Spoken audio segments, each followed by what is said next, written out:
We can call that bridge building, and if you look at it, that should be one of the traits of a nationalist, of a leader, and that is why people from other regions of Nigeria, like the South and Southeast specifically, are saying that we haven't seen that kind of bridge building in the composition of appointments lately. I don't want to believe that. I don't. Nigeria is a very big country. He needs people around him that he knows very well.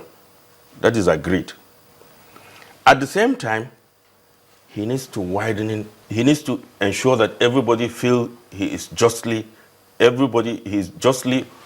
treated and fairly treated. After the composition of this cabinet, if Nigerians will be patient enough, I'm willing and ready to come back for discussion here. If he's not doing well, I will be one of the first people to lead the campaign against him. He knows me very well. When I was leaving him 2008, I went to tell him, sir, I need to take a break. And he asked me my reason, and I told him. He said he appreciated my courage of coming to tell him that I need to take my leave. So very few people can do this. So at the same time, I want Mr. President to take a clue from the immediate past president. If you see what is happening to the immediate past president, those who were whining with him, including some of his foster father, whom we think that whatever the foster father said is what President Jonathan will do, are now disowning him. We want President Buhari to have people around him who could look at him and say, sir, this thing is wrong. This is the way we think you should go about it. The only thing that you seem to have raised so far are the objections that the governors have raised, and also not paying attention to,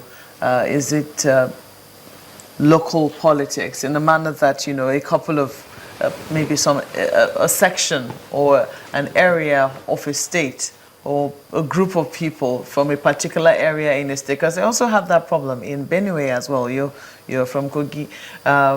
They also have that problem in Benue. That's about the only issue that you have raised in terms of what has happened with the ministerial list. What exactly is the place of merit in all of this? If you had allowed me, I was coming. There is a team that engineered this merger. The team that engineered this merger did an excellent job. Because in engineering this merger, everybody kept his or her interests at bay. The interest of the country was put at the forefront. I would suggest to Mr. President that team is still there. If the team has been a standing committee, most of this, pockets, or if you call it pockets of protest, we have greeting some of his decisions and policies will not be there. That team would have, doused all this tension. The team would have foreseen certain things that will happen, and the team would have worked around it. I'm suggesting very strongly that team be brought back and put in place as a standing committee. In event of any crisis, they will come in and sort it out. So I don't quite get it. It still doesn't address the question of merit. I mean, if the president had 2 or 3 criteria and was going to arrange it in terms of where people came from, and also had to arrange in terms of what they can do, their capacity, are you saying that the considerations for where they came from, whether their people voted for him en masse or not, would supersede considerations of whether or not they can do the job? No. Number one, all the nominees of Mr. President has no merit issues. If that committee has been in place, the issue of merit, where you come from, are things that committee would have taken care of.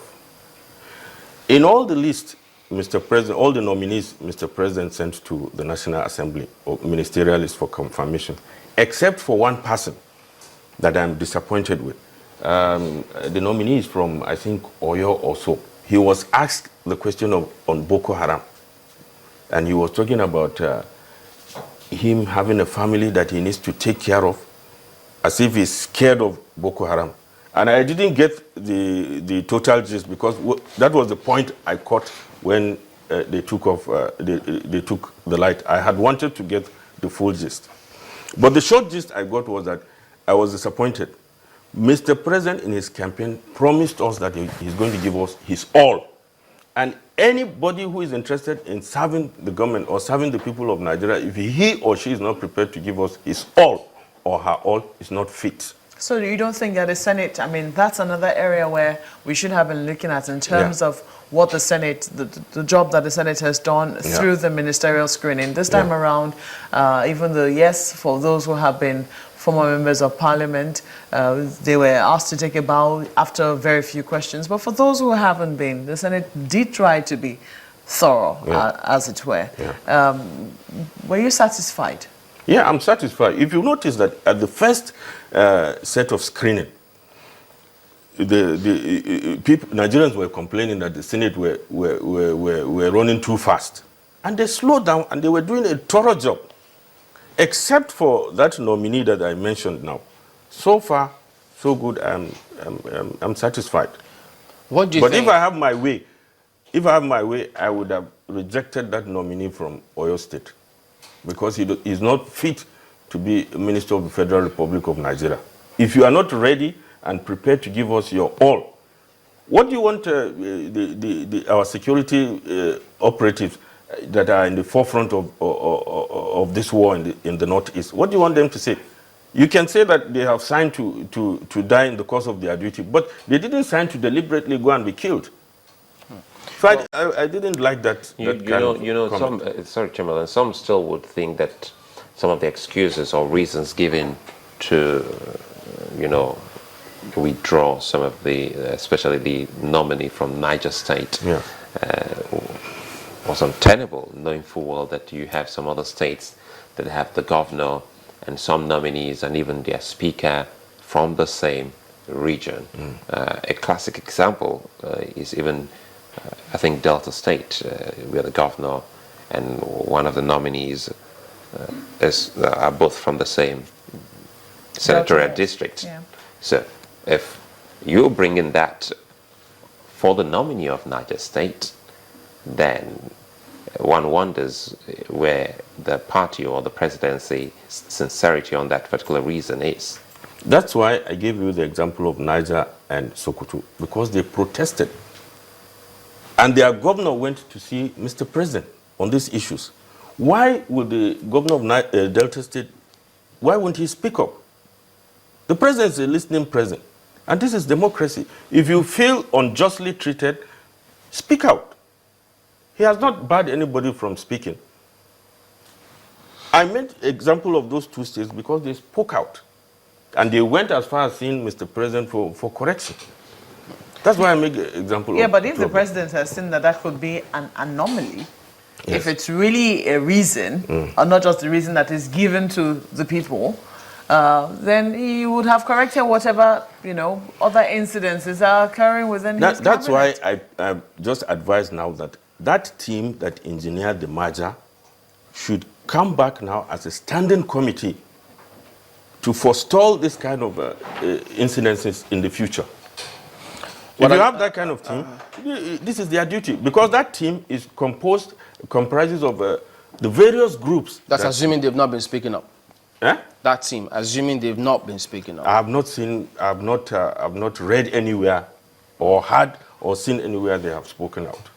But there are many who have not been confirmed. In the ministerial nominees now, the Senate will eventually meet. What do you think the president should do about those ones who perhaps are reported to be controversial? Well, that is the discretion of Mr. President. Controversy is subjective. It depends on what you mean by controversial. For instance, today the PDP is saying that they will back out their support. They will not support the Senate President if Amechi is confirmed. In that kind of situation, what should he do? Should he just let politics, let them play their politics?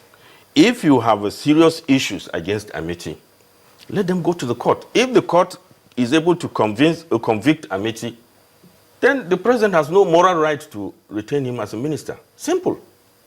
This is politics. You can't do anything about it. So I don't think that is a substance we should waste time on. Allow them to do their politics. So in spite of all those complaints, so there's when it nothing gets you can do. If anybody has any serious issue against him, it will go to the court. And if the court convict him, and let's see if the president will retain him as minister. So what about the complaint about the kind of balance that they expect in terms of gender balance, age? That is why I have just told you initially that this is a very complex country. You have to do a delicate balancing. If you have, I still will continue to go back to that team. If you have it as a standing committee, all these issues you have raised now, we are talking about now, would have been handled.